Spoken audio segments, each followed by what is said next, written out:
Assalamualaikum warahmatullahi wabarakatuh. Perkenalkan, nama saya Muhammad Irsal Nurul Fajri dari UPBJJ Bogor, Prodi Ilmu Komunikasi, NIM 0532610667.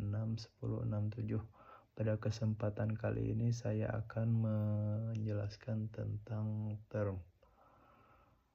Term dalam logika adalah simbol atau kata yang mempresentasikan suatu objek, ide, atau konsep dalam pertanyaan yang logis. Term menjadi beberapa jenis bagian, dan di sini saya akan menjelaskan 3 macam term saja. Yang diantaranya, yang pertama, term tunggal atau singular term.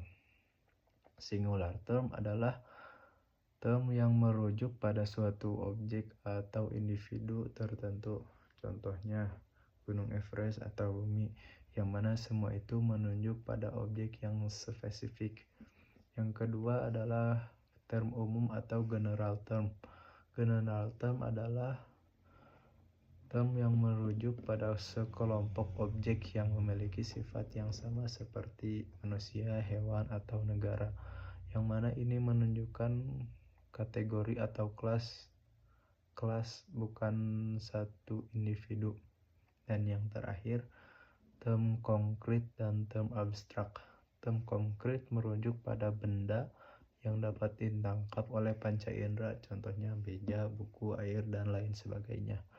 Dan term abstrak adalah term yang merujuk pada ide atau konsep yang tidak bisa dilihat secara fisik, contohnya keadilan, kebebasan, atau lain sebagainya.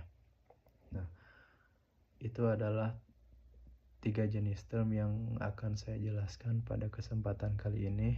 Dan sekarang saya akan menjelaskan tentang penjelasan dan contoh bentuk sesat pikir atau logical fallacy, dan bagaimana agar kita menghindari dari logical fallacy.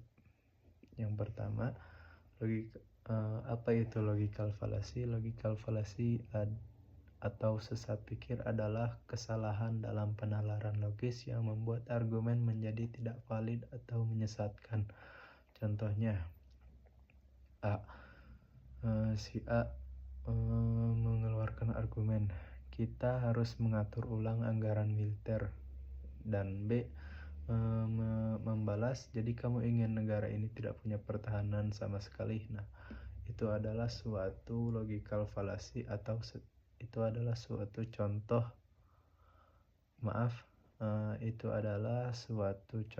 dari logical fallacy atau sesat pikir.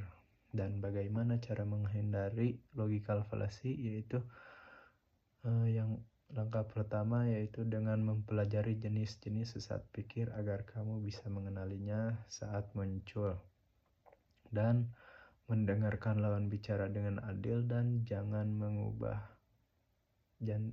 mengubahnya. Nah, baik, mungkin sampai sini saja kesempatan kali ini untuk saya menjelaskan tentang tugas logika ini. Sekian dari saya. Wassalamualaikum warahmatullahi wabarakatuh.